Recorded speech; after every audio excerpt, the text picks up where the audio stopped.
Monsieur le Président de l'Assemblée nationale, Monsieur le Premier ministre, Mesdames, Messieurs les membres du gouvernement, chers collègues.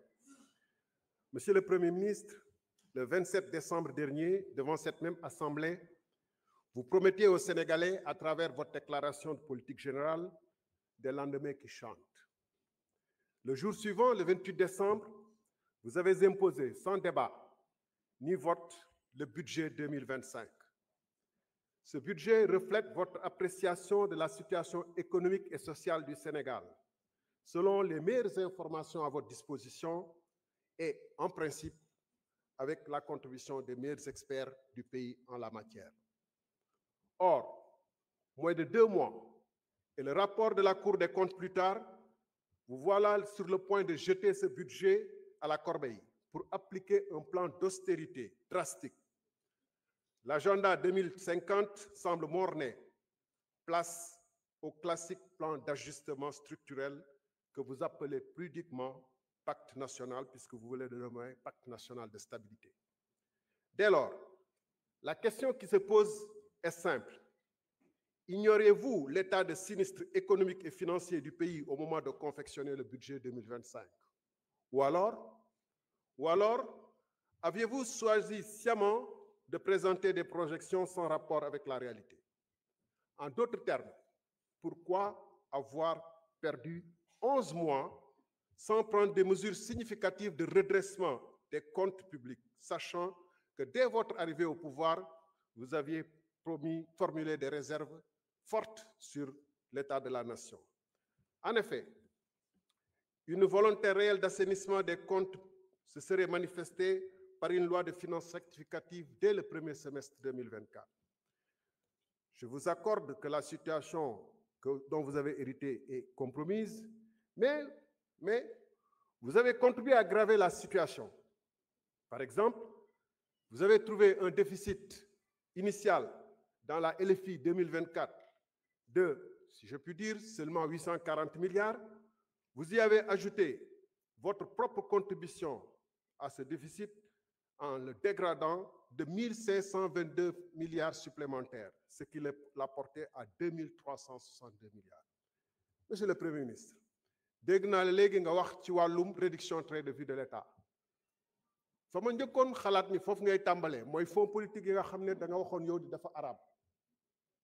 Lu araam dañ ko war a teggi ci saa si, surtout bu ñu naree jàkkaarloog Sénégalais yi laaj leen nañ leen def effort, ndax góorgóorlu gi nag moom lu mu war a dégg ci sa kàddu mooy ceinture bi seere woon na ko ba mu nar a dagg na ko gën a seere. weerum koor bi nar a ñëw moom weerum koor 2020 mars 2025 bi ay at lay duré. Donc dafa mel ni waa ji ne woon man li may naan sàngara la waaye bu dëggee ci sama biir day nekkaat meew. fonds politique bi dafa araan waaye man mun naa ko lekk. ci noonu agence yi nga xam ne da ngeen ko tàmbale woon régime bi fi jàll ak lu mu yées ba mu ñëwee rek dafa supprimer agence naam yokkaat na ko.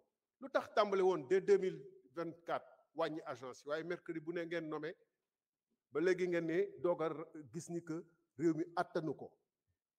booba nag université yi am na ñu bëri ñoo xam ne ay vacataires ñoo fay jàngale université yu bëri. booba yéen a ngi recruter ay chargés de mission alors que am na ay médecins yu taxawal ci réew mi.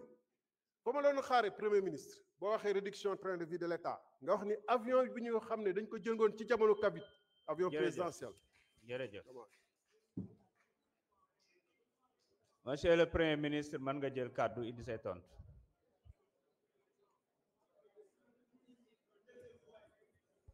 s'il vous plaît nañu wéyal déglu bi. Merci beaucoup. Je pense que dans les interpellations de l'honorable député Thierno Alassane Sall, il y a beaucoup d'amalgame.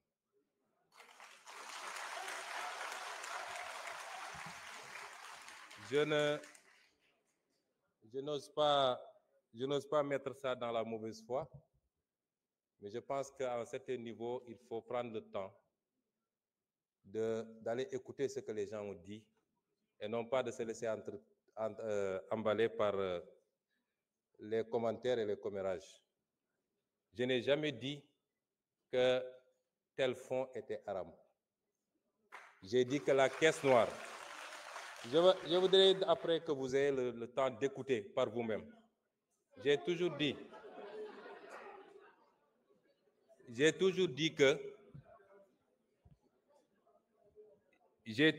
que dans un pays, il faut qu'on soit très clair, dans un pays, avoir des fonds qui sont laissés exclusivement à la discrétion d'un homme, fût-il président de la République, qu'il peut utiliser à sa guise, qu'il peut donner à qui il veut, qu'il peut même mettre dans une pièce, mettre de l'essence et allumer, c'est inadmissible parce que c'est l'impôt des Sénégalais. Par contre, dans tous les pays du monde, et même dans ceux qu'on appelle les plus grandes démocraties, il y a ce qu'on appelle les fonds secrets qui permettent de régler des situations qu'on ne peut pas afficher publiquement et qui font l'objet d'un encadrement. Et en étant député ici, et en étant dans l'opposition, j'avais fait même des propositions sur cet encadrement-là. Et cela correspond à la vision de PASTEF qui sera matérialisée dans la gestion de ces fonds secrets. Parce que nous respectons toujours nos engagements, nous. Et nous, au moins, on a pris ces engagements, vous ne les avez jamais pris. Ça veut dire que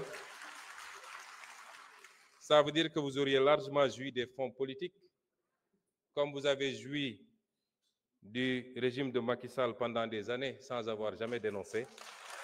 Et vous ne pouvez pas aujourd'hui donner des leçons. Le budget 2024, le budget 2025 est un budget qui a été pris dans les conditions que tout le monde connaît. C'est un budget à minima qui a permis au moins de sauver cette année budgétaire, de ne pas être face à un blocage à la date, à l'échéance.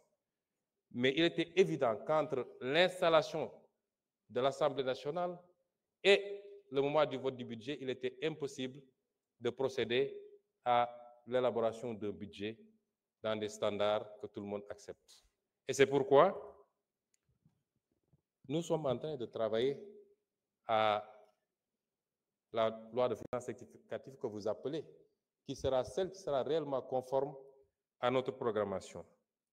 Et austérité, c'est vous qui l'avez dit. Nous ne sommes pas dans l'austérité. J'ai l'impression que vous ne comprenez pas ce que c'est que l'austérité.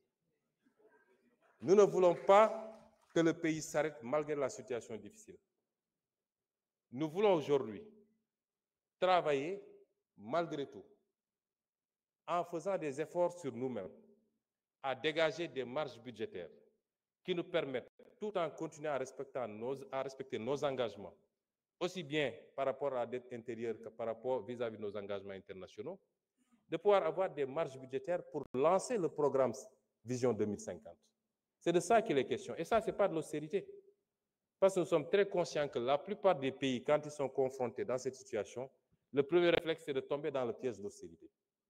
Nous ne sommes pas dans ça. Nous sommes dans le réaménagement qui nous permettrait, tout en tenant compte de la situation catastrophique dont nous avons hérité, de faire les bons choix en rationalisant la dépense publique et en dégageant des marges qui nous permettent, dès la semaine prochaine même, dès les jours à venir, de commencer à lancer le programme, que l'économie ne s'arrête pas, que l'investissement ne s'arrête pas et que nous puissions continuer à produire de la croissance indépendamment de la croissance qui peut provenir des secteurs qu'on connaît habituellement, notamment le pétrole et l'agriculture. C'est ça qu'on est en train de faire. Ça, ce n'est pas de l'austérité, M. Thierno Alassane Sall. Et donc, il faut réviser et revoir un peu ces notions.